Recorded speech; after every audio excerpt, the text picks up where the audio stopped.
దేవుని బిడ్డలారా, వాక్యంలో ఎన్నో విషయాలు మనం చూస్తూ వచ్చాం. ఒక మాట మీకు జ్ఞాపకం చేయని ఆశపడతా ఉన్నాను. చూడండి, బైబిల్ గ్రంథంలో 128వ దావీదు కీర్తన మొదటి వాక్యం మనందరికి బాగా పరిచయమైనటువంటి వాక్యమే. ఎన్నో సందర్భాలు మనం చదువుతూ ఉంటాం, వింటూ ఉంటాం. అక్కడ రాబడిన మాట ఏంటంటే, ఎవరైతే యెహోవా యందు భయము భక్తి కలిగి ఆయన మార్గములో ఆయన త్రోవలో నడుస్తారో నడుచు వారందరూ ధన్యులా అన్యులా. అమ్మా, ఒకప్పుడు మనం అన్యులు కాబట్టి అందరి దేవుళ్ళు ఈ దేవుడు కూడా ఒక దేవుడే అనుకున్నటువంటి వారమే. అన్ని అవతారాలు ఒక అవతార పురుషులు అనుకున్నటువంటి పరిస్థితులే మనం. కానీ ఈరోజు మనం నమ్మాం, విశ్వసించాం ఏంటంటే, ఈ లోకంలో ఎంతోమంది దేవతలు దేవుళ్ళు వచ్చారు, వారు ఎన్నెన్నో కార్యాలు చేశారు. తర్వాత వారు మరి మంచి చేసినటువంటి వారు ఉన్నారు, ప్రజలకు ఉపయోగపడినటువంటి వారు ఉన్నారు. వారి జీవితాలు మనం చదువుతూ ఉన్నాం, మరి గమనిస్తూ ఉంటున్నాం. కానీ వారు మనలాగే వచ్చారు, మనలాగే జీవించారు, మనలాగే చనిపోయారు, సమాధి చేయబడ్డారు. కానీ ఇప్పటికి నేటికి వారు సమాధిలోనే ఉన్నారు. కానీ ఈయన అందరిలాగా సమాధిలో ఉన్న దేవుడు కాదు, మరణము నుండి గెలిచిన వాడు. దేవునికి స్తోత్రం చెప్పండి, హల్లెలూయా. ఈయన 2025 సంవత్సరాల క్రితం ఈ లోకానికి వచ్చాడు, మానవుల మధ్యలోనే సంచరించాడు, అనేకులకు రక్షణ స్వార్థ ప్రకటించాడు. ఆయన పాపుల్నే పిలువచ్చింది కానీ నీతిమంతుల్ని పిలువరాలేదన్నారు. నేను ఆరోగ్యవంతుల కొరకు రాలేదు, రోగుల కోసమే వచ్చానని రోగులను బాగు చేశారు. ఆ తర్వాత ఆయన చేసిన కార్యాలను తెలుసా? పుట్టుగుడ్డి వారు కూడా చూపు పొందారు, ఇంకా కుష్ఠరోగులు శుద్ధులయ్యారు. అనేక రకమైనటువంటి 12 సంవత్సరాల రక్తస్రావంతో బాధపడినటువంటి స్త్రీ సహితము కూడా స్వస్థత పొందింది. ఎంతోమంది డాక్టర్ దగ్గరికి వెళ్ళి ఎన్నో తెప్పులు పడి తను కలిగిందంత ఖర్చు పెట్టుకొని అంత మాత్రం కూడా స్వస్థత లేక, విడుదల లేక, అశాంతితో అసమాధానంతో మగ్గిపోతున్న స్థితిలో ఆమె ఎక్కడ వెళ్ళాలో తెలియదు, చావో రేవో అనేటువంటి పరిస్థితుల్లో, దినదినములకు మరణానికి చావుకి సమీపమైనటువంటి పరిస్థితుల్లో మీలాంటి వారు ఎవరో ఆమెకు చెప్పారట, యేసు ప్రభు వారిని నన్ను స్వస్థపరుస్తారని. ఒక దినాన ఆమె ప్రభు దగ్గరకు వస్తూ ఉంది. వస్తున్నప్పుడు అనేక మంది ఆటంకపరిచాడు. ఎక్కడికి వెళ్ళినా ఎవరేమన్నారు కానీ, అమ్మ ప్రార్థనకు పోతే మాత్రం మనకు అన్ని పరిస్థితులు అడ్డుగా వస్తాయి. ఏమంటావు తెలుసా? ఎన్ను హల్లెలూయా స్తోత్రం అంటానికి వెళ్తున్నావా? మంత్రాలకి చింతకాలు రాలుతాయా? గాల్లో దీపం పెట్టి దేవుడా దేవుడు అంటే రోగం పోతుందా? ఇన్ని మందులు వచ్చాయి, ఇంతమంది డాక్టర్లు ఉన్నారు, వీళ్ళ వల్ల కానటువంటి జబ్బులు ప్రభు దగ్గరికి వెళ్తే, ఏసై దగ్గరికి వెళ్తే నీకు రోగం బాగైద్దా అనేవారు లేరంటారమ్మా? ఉన్నారా లేరా? ఎవరైనా ప్రతి వ్యక్తి నీవు త్రాగుతున్న అడిగేవారు ఉండరు, నువ్వు తిరుగుతున్న అడిగేటువంటి వ్యక్తులు ఎవరు ఉండరు, లేకపోతే నువ్వు ఇబ్బంది పడుతూ ఉన్నప్పుడు సహాయం చేసేటువంటి వ్యక్తి ఏ ఒక్క వ్యక్తి ఉండరు. మరి నువ్వు ఇబ్బందులు పడుతున్నప్పుడు నిన్ను ఆదుకోవాలి అని చెప్పేటువంటి సహాయం చేసేటువంటి ఏ ఒక్క వ్యక్తి కూడా మన బంధువుల రక్త సంబంధం దగ్గరికి రారు. కానీ మరి ప్రార్థనకి వెళితే మాత్రం అందరూ మనని ఏం చేస్తుంటారు, అడుగుతూనే ఉంటారు. అట్నే ఆమె యేసుని గురించి వినదని రాయబడింది. చెప్పండి, ఎవరిని గురించింది? ఆ 12 సంవత్సరాలు రక్తస్రావంతో బాధపడుతున్నటువంటి ఆ స్త్రీ ఎంతోమంది వైద్యుల దగ్గరికి వెళ్ళి ఎన్నో తెప్పలు పడి తనకు కలిగినటువంటి డబ్బు, తనకు కలిగినటువంటి ఆస్తి అంతా ఖర్చు అయిపోయింది. కానీ ఎంత మాత్రం మాకు ప్రయోజనము లేకుండా పోయింది. అప్పుడు ఆమె బాధ, ఆమె బలహీనత, ఆమె జబ్బు, ఆ స్థితి అప్పుడు యేసు ప్రభు దగ్గరికి ఆమె నడిపించింది. నమ్మిన వారి స్తోత్రం చెప్పండి, హల్లెలూయా. అప్పుడు ఎప్పుడైతే వచ్చిందో ఆమె అనుకుంది ఏంటి తెలుసా? నేను ఆయన దగ్గరికి వెళ్ళి ఆయన వస్త్రపు చెంగు ముడితే నేను బాగుపడతాను అనుకుంది. అనుకొని వచ్చి యేసు ప్రభు వారి యొక్క వస్త్రపు చెంగు తాకింది. ఎప్పుడైతే తాకిందో ఆమెకు తెలియనటువంటి ఒక వెలుగు ఆమెను తాకి ఆమె శరీరం ఉన్నటువంటి ఆ వ్యాధి నివారణ అయిపోయింది. దేవునికి స్తోత్రం చెప్పండి, హల్లెలూయా.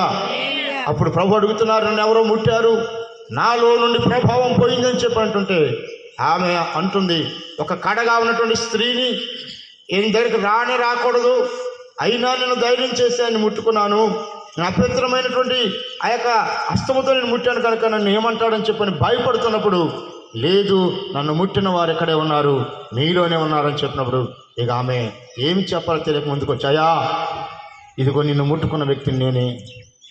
ముట్టుకోవాలో ముట్టుకోకూడదు నాకు తెలియదు, కానీ నా విశ్వాసము నిన్ను తాకమని చెప్పింది.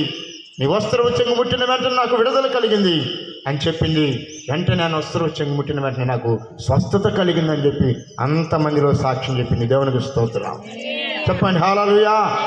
కాబట్టి దేవుని బిడ్డలారా, బైబిల్ గ్రంథంలో ఒక మాట ఉంది, ఎవరైతే ఆయన భయం కలిగి భక్తి కలిగి ఆయన త్రావలో నడుస్తారో నడిచేవారు ఇలా ధన్యులవుతారు, నడిచేవారు దీవెనకరంగా మార్చబడతారు. ఇంకా చూడండి, నిర్గమాకాండము 15వ అధ్యాయము 26వ వచనంలో మనం చదువుతుంటాడు.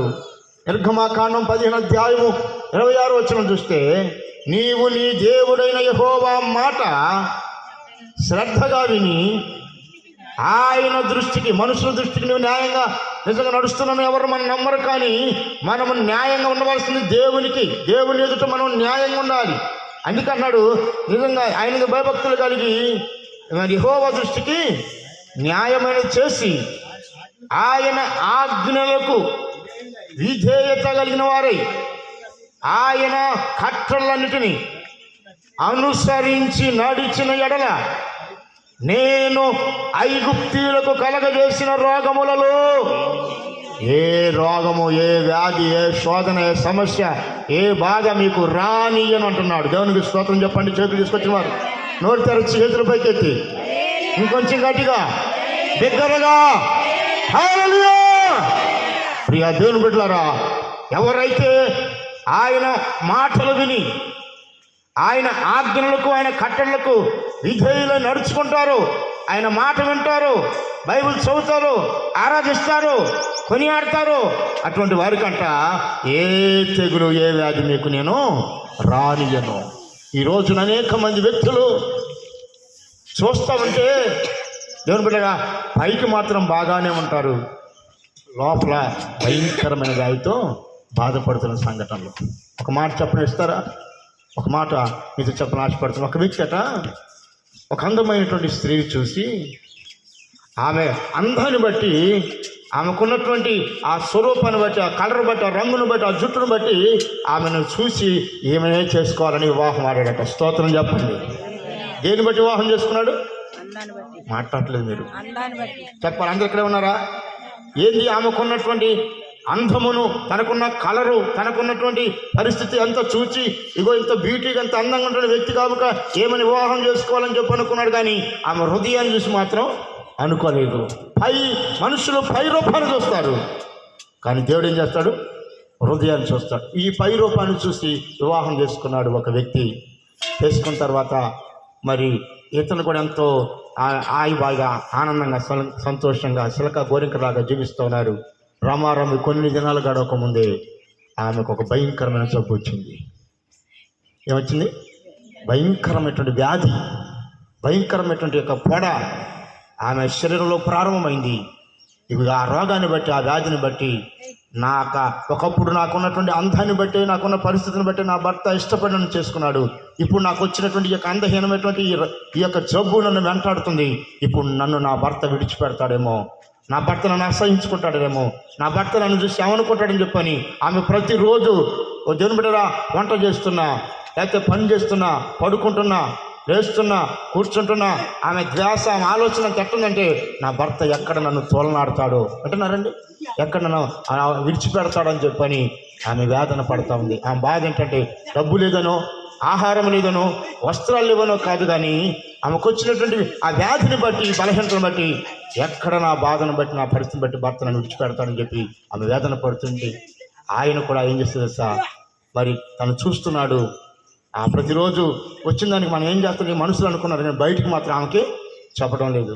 అయితే ఆమె అయితే ఆయన అడగట్లేదు, ఈయన కూడా ఆమెకు చెప్పట్లేదు. ఎవరి మనసులో ఉండే బాధ చెప్పండి, వారి మనసులోనే ఉంది. ఒకరోజు ఈయన ఊరికి ప్రయాణం చేసుకుంటూ వెళ్తున్నాడు. ఒకరోజు ఊరికి వెళ్ళాల్సి వచ్చింది, ప్రయాణం చేసి వెళ్తున్నాడు. ఆయన వస్తున్నటువంటి వాహనము యాక్సిడెంట్ అయింది. అమ్మా ఏమైంది? యాక్సిడెంట్ అయిపోయింది. యాక్సిడెంట్ అయ్యి ఆయన 2 కళ్ళు పోయినాయట. ఆయన చూసేది అన్నాను దేంతో? కళ్ళతోనే కదా. ఇప్పుడు ఆయన అనుకున్నటువంటి ఆ పరిస్థితిని చూడకుండానికి ఆయనకి ఏమైంది? కళ్ళు పోయాయి. కళ్ళు పోయిన తర్వాత ఇప్పుడు ఆమె ఎంతో సంతోషపడుతుంది. ఏంటి తెలుసా?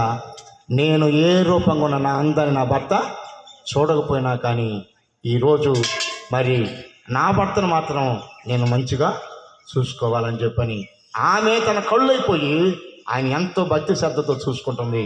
ఆయనకు అన్ని పరిచయాలు చూస్తుంది. మరలా జీవితం కొనసాగుతుంది.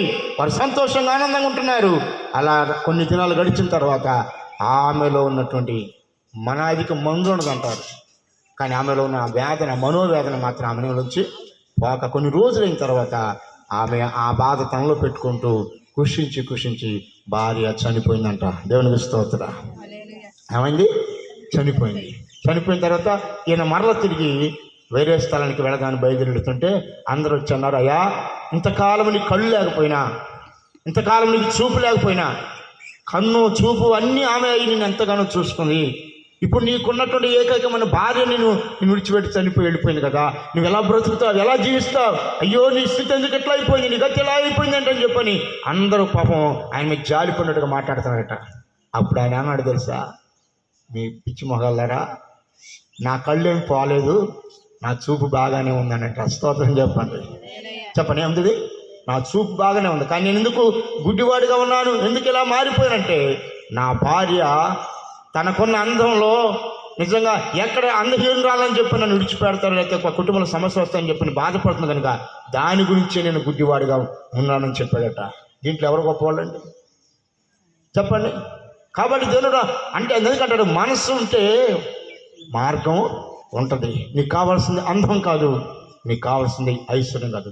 గుణవతి అయిన భార్య దొరుకుట అరుదు, అట్టిది ముత్యము కంటే అమూల్యమని. మంచి గుణం కలిగినటువంటి గుణం మనకు కావాలి, మంచి బుద్ధి గుణాలు కావాలి.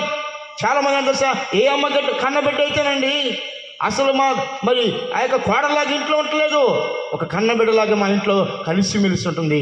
అత్త కోడలమైన తల్లి కూతురులాగా మేము బ్రతుకుతున్నాం. కానీ ఎక్కడైనా అత్తనని, ఎక్కడైనా మా కోడలని చెప్పని మేము హెంగంగా జీవించిన సంఘటనలు మా జీవితాల్లో లేవు అంటారు చిన్న సందర్భాల్లో. కాబట్టి మంచి గుణం కావాలి. యేసుక్రీస్తు ప్రభు అని నువ్వు కోరున్నది నీ ఆస్తిని, అంతస్తు, నీ కులగోత్రాలు ప్రభు చూడడం లేదు, కానీ నా కుమారుడా, నా కుమార్తె, నీ హృదయాన్ని నాకు ఇమ్మని ప్రభు నీతో మాట్లాడుతున్నాడు. నీ నా జీవితాలలో ఆయన చేసే కార్యాలు కనబడ్డారా, చాలా ఉన్నతమైనటువంటి కార్యాలు ప్రభు చేస్తున్నాడు. అందుకే మన కళ్ళుండి గుడ్డివారం, చెవులుండి చెవిటివారుగా, ఇదిగో నోరుండి మోగవారుగా మనం బ్రతుకుతున్నాం. కానీ నీ నా జీవితాల్లో మనకున్నటువంటి అశాంతి తొలగిపోవాలంటే ఈరోజే నీ హృదయము తెరిస్తే నీ హృదయములోకి యేసుక్రీస్తు ప్రభు రావడానికి ఆయన ఇష్టపడుతూ ఉన్నాడు. ఈరోజు నీ హృదయాన్ని ప్రభుకి ఇస్తావా? ఇదే మిక్కిలి అనుకూలమైన సమయం, ఇదే రక్షణ దినం.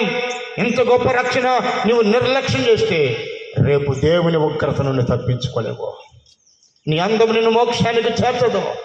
నీకున్నటువంటి కోట్ల రూపాయలు నిన్ను భగవంతుని దగ్గర చేర్చవు, కానీ నీ యొక్క దేవుని సన్నిధిలో చేసిన భక్తి, నీ జరిగిన విశ్వాసం మాత్రమే నిన్ను నిత్య రాజ్యాన్ని తీసుకెళ్తానటువంటి సత్యాన్ని నువ్వు జ్ఞాపకము చేసుకో. ఒక వ్యక్తి అనుకుంటున్నాడు, నా ప్రాణమా తిను, త్రాగు, సుఖించు, నీకేం తక్కువ, నీ తాత ముత్తాత పెద్ద సంపాదించిన కోట్ల రూపాయలు ఉన్నాయి, అసలు నువ్వే దేవుడివి అని చెప్పని అలా సంతోషపడుతున్న స్థితిలో దేవుడు అంటున్నాడు, వెర్రివాడ, ఈ రాత్రి నీ ప్రాణాన్ని అడుగుతున్నా. నువ్వు సంపాదించిన మనులు మాణిక్యాలు ఏమైపోతాయి నీకు తెలుసా? కాబట్టి నీవు కూడా ఒకవేళ నీ కులాన్ని బట్టో, నీ గోత్రాన్ని బట్టో, నీకున్న ఆస్తిని బట్టో, నీకున్న అంతస్తుని బట్టో, నీకున్న అందాన్ని బట్టో, నీకున్న ఐశ్వర్యాన్ని బట్టో, నీకున్న పేరు ప్రఖ్యాతను బట్టో, నీకున్నటువంటి దేవుడు ఇచ్చినటువంటి ప్రతి పరిస్థితిని బట్టి నువ్వు సంతోషిస్తున్నావు. కానీ నిన్ను సృష్టించిన దేవుడు అనుకుంటున్నాడు, నీకు అన్నీ ఉన్నా నేను లేకపోతే అన్ని సొమ్మే అంటున్నాడు. మీరు చూస్తున్నారు దేవుని బిడ్డలారా, లాస్ ఏంజల్స్ అనేటువంటి ప్రాంతం అమెరికాలో ఈ రోజులో అంతా మరి అగ్ని చేత ఆహుతి చెప్పి కాలిపోతున్న సంఘటన మీరు చూస్తున్నారు.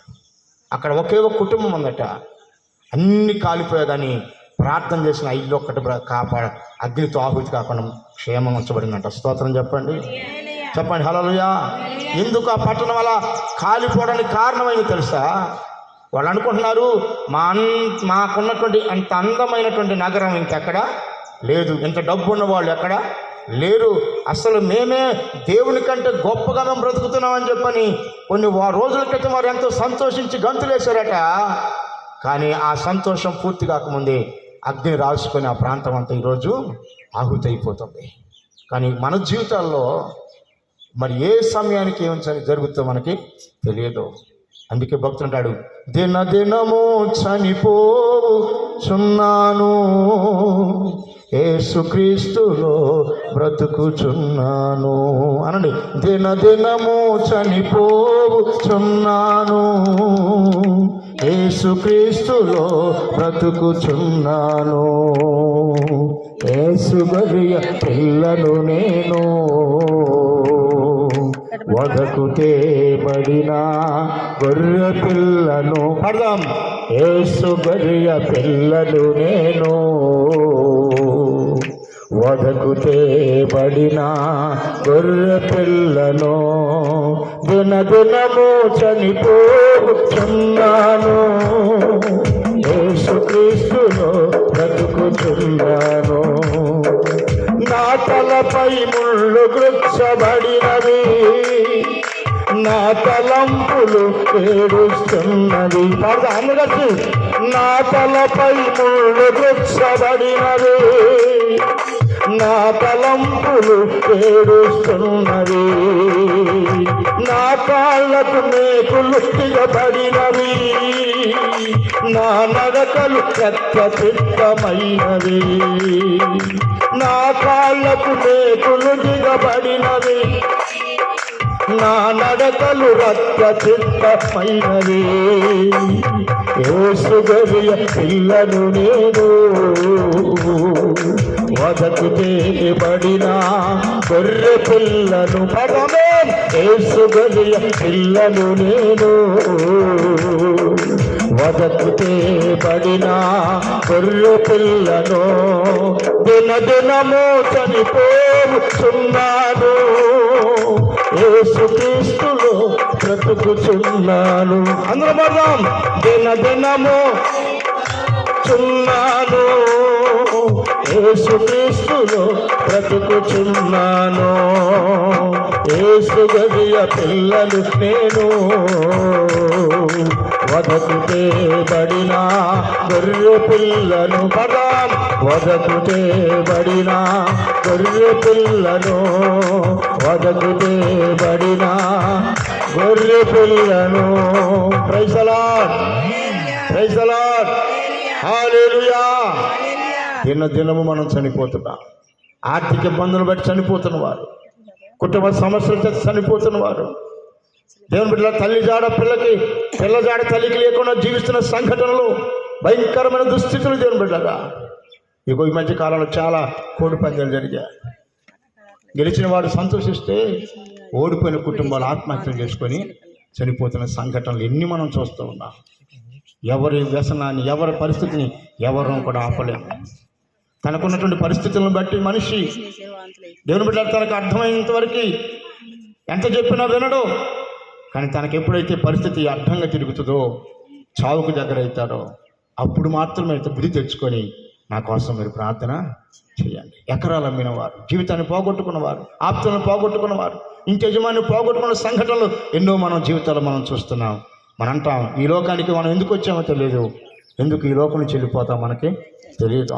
మనం అనుకున్న ఒకటే, ఒక వ్యక్తి అంటున్నాడు, ఒక పిల్లవాడు స్కూల్కి వెళ్తుంటే ఆ మనవడు మనకు జేజు గారు లాంటి అని అడుగుతున్నాడట. మనవడు అడిగిపోతున్నావురా అంటే, చదువుకోవటానికి వెళ్తున్నాను తాతయ్య అన్నాడట. దాని తర్వాత ఏం చేస్తావురా అన్నాడట. తాతయ్య మంచిగా చదివి ఇంజనీర్నో, డాక్టర్నో, లాయర్నో, మంచి ఆఫీసర్ అవుతి మా కుటుంబానికి మంచి పేరు తీసుకొచ్చి నిలబెడతాను తాతయ్య అన్నాడట పిల్లోడు. దేవునికి స్తోత్రం చెప్పండి. మరి దాని తర్వాత ఏం చేస్తారా? తాతయ్య ఉద్యోగం వచ్చింది కదా, డబ్బు వస్తుంది కదా, మంచి అసలు నడిబొట్టున మంచి స్థలం కొంటాను తాతయ్య, మంచి స్థలం కొనిన తర్వాత మరి దాని తర్వాత ఏం చేస్తారా? మంచి ఎవ్వరు కట్టినటువంటి మంచి అందమైన సుందరమైన ఇల్లు కడతాను తాతయ్య అన్నాడట. ఏం కడతాడట? చదువుకునే పిల్లోడు తాతగారు అడుగుతున్నట్టు జేజుగారు అడుగుతున్న మాటకి ఏం చెప్పాడు? మంచి ఉద్యోగం చేస్తాను, తర్వాత డబ్బు సంపాదిస్తాను, ఫ్లాట్ కొంటాను, ఇల్లు కట్టించుకుంటాను, దాని తర్వాత ఏం చేస్తాను? మంచి అమ్మాయిని చూసి పెళ్లి చేసుకున్నాను తాతయ్య అన్నాడట. స్తోత్రం చెప్పండి. ఏమన్నాడట? అందమైన అమ్మాయిని చూసి వివాహం చేసి దాని తర్వాత ఏం చేస్తావురా? ఇంకేం చేస్తా? దేవుడు కనికరించి అబ్బాయి అమ్మాయి ఇస్తే ఆ పిల్లలతో మురిసిపోతాను తాతయ్య అన్నాడట. దాని తర్వాత ఏం చేస్తారా అంటే, ఏం చేస్తానుగా మరి వాళ్ళకు బాధ్యతలు ఉంటాయిగా, వాళ్ళని చదివించా, వాళ్ళని ప్రయోజకం చేస్తా, మరి దాని తర్వాత ముసలోని అయిపోతాయా? ఉంచుతున్నాం ఇంట్లో ఉంటా, లేకపోతే ఇంటి బయట పడితే అక్కడ ఉంటా. దాని తర్వాత ఏం చేస్తావు? ఇంకేం చేస్తాను? దేవుడు పిలుపు కోసం చెప్తాను, ఒకటి భగవంతుని పిలిస్తే ఇక అక్కడికి వెళ్ళిపోతాను, అయ్యా నాకు వచ్చిన పనులు అయిపోయినాయి అంటాడట. స్తోత్రం చెప్పండి. మరి దాని తర్వాత ఏం చేస్తాడంట, ఏం చేస్తాను తాత ఇంకా నా బంధం నీ బంధం నేనట. స్తోత్రం చెప్పండి. అంటే సచ్చినాక ఏ మనిషి ఇంట్లో ఉండనివ్వరు కదా. ఎంత కోట్ల సంపాదించిన వ్యక్తి అయినా, ఎంత విలువగల వ్యక్తి అయినా, బంగారం అయినా, ముత్యంగా బ్రతికిన వ్యక్తి అయినా, మరి పట్టుపురమైన బొరలాడినా, లేకపోతే బంగారపు గదులు నివసించినా కానీ చనిపోయి ఆత్మ కొంచెం మనలోంచి బయటకు వెళ్ళిపోతే ఎవరింట్లో ఉంచుకోరు కదా. అప్పుడన్నా నీ బాగుందని అన్ని నన్ను మట్టి ఊరు బయట తీసుకెళ్ళి పెట్టేస్తా తాత, ఇదే మనం చేసే బ్రతికి. కానీ మనిషి పుట్టిన దగ్గర నుండి సంపాదించి ఈ లోకాన్ని విడిచి వెళ్ళేంతవరకు ఎన్ని కోరికలతో జీవిస్తున్నాడు. కానీ కొన్ని జీవితాలు ఆ కోరికలు కూడా నెరవేర్చుకొని వెళ్ళిపోతున్నారు. కానీ దీనికి గల కారణం ఏంటంటే మానవుడు దేవునికి లోబట్టం లేదు. చూడండి, ఒకసారి మనం చూస్తే యెషయా గ్రంథం 1వ అధ్యాయము 2వ వచనం మనం చూస్తూ అంటాడు, దేవుని బిడ్డ యెషయా గ్రంథము 1వ అధ్యాయం 2వ వచనంలో, ఆకాశము దేవుని మాట వింటుంది, భూమి దేవుని మాటకు లోబడుతుంది, కానీ ఈ మనుషులు మాత్రం నా మాట వింటలేదంటాడు. చదవండి, ఆకాశము ఆలకించుము, భూమి చెవియొగ్గుము, నేను పిల్లలను పెంచి వారిని గొప్ప గొప్ప వారిగా నేను చేయాలనుకుంటే నా పిల్లలు నా మీద ఏం చేస్తున్నారు? తిరుగుబాటు చేస్తున్నారు. తిరుగుబాటు. ఒక యవనస్తుని, బాబు ఎందుకు త్రాగి గుట్టకాలు నవ్వి పానపరాలు నవ్వి నువ్వు డిగ్రీ చదివించుకొని ఇంత ఉన్నతంగా చదివిన వ్యక్తివి ఎందుకు త్రావుడికి బానిసైపోయా, ఎందుకు ఈ పాపానికి బానిసైపోయా, ఎందుకు ఇలాంటి అలవాట్లకి బానిసైపోయా అని చెప్పి ఆడు తెలుసా? అయ్యో, ఇప్పుడు తిరగకపోతే, ఇప్పుడు తాగపోతే, ఇప్పుడు తిరగకపోతే ఎప్పుడు తిరుగుతారయ్యా? వయసులో ఏం చేయాలంటే చేయాలా. ఆయనంత ఆట పాడినంత పాట అంటాడు. ఎంత వయసు ఉన్నంత వరకే. కానీ ఈ రోజున దేవుని బిడ్డరా, నీ వయసు ఎంతవరకు ఉంటుందో తెలుసా? మానవ జీవితంలో దేవుని బిడ్డరా, దేవుని చిత్తం లేకపోతే దేవుడు ఏ క్షణము నిన్ను ఈ లోకాన్ని నుంచి విడిచిపెడతాడో మనకి తెలియదు. అందుకంటే ఆకాశము ఆయన మాట వింటుంది, వర్షం కావాలన్నప్పుడు వర్షాన్ని ఇస్తుంది, వెలుతురు కావడానికి దేవుడు సూర్యుని ఇచ్చాడు, చంద్రుని ఇచ్చారు, మరి సూర్యచంద్ర నక్షత్రాలు ఇచ్చాడు, అన్ని దేవుడు అనుగ్రహించాడు. కానీ మానవుడు అన్ని తన పని చేస్తున్నా కానీ మానవుడు మాత్రము దేవుని మాట వింటలేదు. చదవండి, అక్కడ అంటాడు, ఆకాశం ఆలకించు, భూమి చెవియొగ్గు, నేను పిల్లలను పెంచి వారిని గొప్ప గొప్ప వారిగా నిలిచాలనుకుంటే వారు నా మీద ఏం చేస్తున్నారు? తిరుగుబాటు చేస్తున్నారు. అయ్యా, ప్రార్థన చేసుకోరాదండి ఎలీషా గారు, నీవేంటి నువ్వు చేసుకోయా, నాకు తెలుసు నా ప్రార్థన అనే స్థితికి మనుషులు వచ్చేస్తారు. అవునండి, ఎవరైనా ప్రార్థన చేసుకుంటే అంటున్నారు, ముందు నువ్వు చేసుకున్నావా మారు మనసు పొందాలంటే నువ్వు ముందు పొందవా, మారు పడతారో నేను పొందుతూ చూస్తాను తర్వాత సంగతి. స్తోత్రం చెప్పు. అట్లున్న రోజులు. అవునమ్మా. కాబట్టి మారు మనసు అనేది దేవుని బిడ్డ లేకపోతే నువ్వు దేవుని దగ్గరికి ఒక అడుగు కూడా వేయలేవు. అందుకే చెబుతున్న వాక్యం, నేను పిల్లలను ఎలా పెంచానో తెలుసా? వారు నిజంగా పిల్లలు, ఏ తండ్రి అయినా తన కొడుకు రొట్టెని అడిగితే రాతినిస్తాడా? చేపను అడిగితే పామునిస్తారా? మీరు నేను ఇవ్వడానికి యోగ్యత లేని వారైనప్పటికీ మీ పిల్లలకు మీరు మంచి ఇవులనే ఇస్తారు. నేను కూడా నా పిల్లలు ఏదడిగినా వాటన్నిటిని అనుగ్రహిస్తున్నాను, వారు నా మాట వినకొనబోతున్నారు. అదే అంటున్నాడు, నా మీద వారు తిరుగుబాటు చేస్తున్నారు. ఒక ఆమె, అయ్యా మాకు ఒక గేదె కొనుక్కోవడానికి ప్రార్థన చేయండి అయ్యా, కాబట్టి లోన్లో ఆ గేదెని ఇస్తున్నట్టున్నారు, వేరే వాళ్ళు పక్క వాళ్ళు సూటి సంతకం పెట్టాలంట, వాళ్ళు కూడా పెట్టేటట్టుగా సాక్ష్యం చెప్పేట్టుగా చేయండి అంటే ప్రార్థన చేస్తే 2 మంచి గేదెలు వచ్చినాయి. దేవునికి స్తోత్రం చెప్పాలి. ప్రార్థన చేస్తే వచ్చినాయి గేదెలు వచ్చినాయి. అప్పటిదాకా ప్రార్థన రాకముందు రోజు గేదెల కోసం ప్రార్థన గుడికి వచ్చేది. కానీ గేదెలు వచ్చిన తర్వాత ఏం చేస్తుంది తెలుసా? ఆదివారం కూడా ఎగ్గొడుతుంది, గుడికి రావట్లేదా? ఏందంటే, ఏం చేసామయ్యా, నేను పస్తుంటే పర్వాలేదు కానీ గేదెలు పస్తుంటే పాలు ఇవ్వగా అయ్యా అంటుంది. దేవునికి స్తోత్రం చెప్పండి. ఏమంటుంది? నేను ఎట్లాగో పస్తున్నా పర్వాలేదు కానీ గేదెలు పస్తుంటే పాలు ఇవ్వదుగా, ఎంత కొట్టి కొనుక్కుంటే వాడు అప్పేట తీరుతాయా, అందుకోసం పోతున్నా అంటే దేవుడు నీకు గేదెలు ఇవ్వడం తప్పు అయిపోయింది అన్నమాట. అట్లనే ఒక సోదరుడు, అయ్యా నేను అన్నింటిలో పాస్ అయ్యా, ఒక మార్కులో పోయింది, ఉద్యోగం కోసం ప్రార్థన చేయండి చెప్పంటే ఉద్యోగం కోసం ప్రార్థనతో మంచి కానిస్టేబుల్ ఉద్యోగం వచ్చింది. దేవునికి స్తోత్రం. తర్వాత నుంచి ఏంటి బ్రదర్ బల్లారానికి రావట్లే, ఏం చర్చికి రావట్లేదు అంటే, ఏం చేసాం అయ్యారో గవర్నమెంట్ నా చేతిలో లేను, ప్రభుత్వం చేతిలో ఉన్న ఈ రోజున ఎప్పుడు నాకు ఉద్యోగాల మీద డ్యూటీలు పడుతున్నాయి అంటున్నాడు. ఈ రోజున భయంకరమైనటువంటి బలహీనత దేవుని బిడ్డల కుటుంబంలో సమస్య వచ్చింది. ఇప్పుడు అంటున్నాడు, అయ్యా ఇదిగో నేను కోడి పందాలు వేసే దగ్గరికి వెళ్ళిన తర్వాత దొంగలు పారిపోతున్నారు. ఆ యొక్క కోడి పందాలు వేసేవారు వెళుతూ ఎవడు కత్తిసిరండు, అది నా చేతికి తగిన ఏరు నరం తగింది. ఇప్పుడు ఈరోజు డ్యూటీ కూడా ఇంట్లో ఉంటున్నా. స్తోత్రం చెప్పండి. ఎంత భయంకరమైన సంఘటనలో ఈ రోజున దేవుని బిడ్డ ఏది దేవుడిచ్చాడో దాన్ని బట్టి మరింతగా దేవుడిని ప్రార్థించవలసిందిగా, అవసరం తీరేంత వరకు ప్రార్థన, ఉద్యోగం వచ్చేంత వరకు ప్రార్థన, రోగం పోయేంత వరకు ప్రార్థన, లేకపోతే ఇలాంటి ఎన్నో కార్యక్రమాలు చేసుకుంటావు. అన్నీ బాగుంటే దేవుడు అవసరం లేకుండా పోతున్నాయి. కానీ అది కాదు, మనం ఎన్ని ఉన్నా ఏది చేసినా మొదటి స్థానం మన జీవితం దేవునికే ఇవ్వాలి. అది అంటాడు, నేను పిల్లలను పెంచి చెప్పండి ఏం చేశాడైనా గొప్పవానిగా ఉన్నతమైన వారుగా నేను చేయని ఆశపడితే వారు నా మీద తిరుగుబాటు చేస్తున్నారు. ప్రతి విషయంలో తిరుగుబాటే. ఇదిగో అయ్యా, మరి నువ్వెంతో కష్టపడి ఉద్యోగం చేసుకుంటున్నావు, వ్యాపారం చేసుకుంటున్నావు, మరి వ్యవసాయం చేసుకుంటున్నావు, పని బ్రతుకుతున్నావు కదా, సేవకులు దేవుని మీద బ్రతుకుతున్నారు కదా, మరి నీ దశమ భాగం 10వ వంతు చేసుకొని దేవునికి ఇవ్వని చెప్పంటే ఇవ్వకపోతే ఏంటి చెప్పండి. అట్లా ఆ విధంగా అనేక రకాలుగా దేవుని మీద ఏం చేస్తున్నాం, మనము తిరుగుబాటు చేస్తున్నాం. ఆ తర్వాత ఎద్దు తన కామాందు ఎరుగును. చూసారా, ఎద్దుకి తన కాపురెవరో తెలుస్తుంది, గాడిద తన సొంత వనదొడ్డి తెలుసుకుంటుంది. ఇదిగో ఇశ్రాయేలులకు తెలివి లేదు, నా జనులు ఏమాత్రం కూడా దేవుడు చేసిన మేలుని ఆలోచన చేయడం లేదు. ఈరోజు నేను బ్రతికానంటే, ఈరోజు ఆరోగ్యంగా ఉన్నానంటే కేవలము దేవుని కృప అని తెలుసుకునేవారు లేకుండా పోతున్నారు. ఎద్దు తన కామాందును ఎరుగును, గాడిద సొంత వనదొడ్డి తెలుసుకును. ఇశ్రాయేలులకు తెలివి లేదు, నా జనులు యోచించరు. పాపిష్టి జనమా, దోషభరితమైన ప్రజలారా, దుష్ట సంతానమా, చెరుపు చేసే పిల్లలారా, మీకు శ్రమలు రాబోతున్నాయి. ఏంటంటే అది వారు యెహోవాను విసర్జించి అన్నారు, ఇశ్రాయేలు యొక్క పరిశుద్ధ దేవుని దూషింతురు, ఆయనను విడిచి తొలగిపోయి ఉన్నారు. నిత్యము తిరుగుబాటు చేయొచ్చు, మీరేలా ఇంకను పట్టబడతారు. ప్రతివాడు నడినెత్తిని వ్యాధి కలిగి ఉన్నారు. చూస్తున్నారు, వింటున్నారా? ప్రతి వారికి వ్యాధి, ఏదో ఒక బాధ. ఏ రోగం లేకపోయినా, దిగులైన వ్యాధులైనా, మన పరిస్థితులైనా, అయ్యో నా పిల్లలకు ఉద్యోగాలు లేవు, నా పిల్లల కొడుకు పిల్లలు లేదు, సంతానం లేదు, లేకపోతే మా పంట లేదు, అనుకున్న వాటి జరిగేది మరొకటి జరుగుతుందని చెప్పి అనేక విధాలుగా అనేక రకాలుగా వాటి గురించి మనం ఆలోచన చేస్తూనే ఉన్నాం. ప్రతి వాడు ఎక్కడ నడిని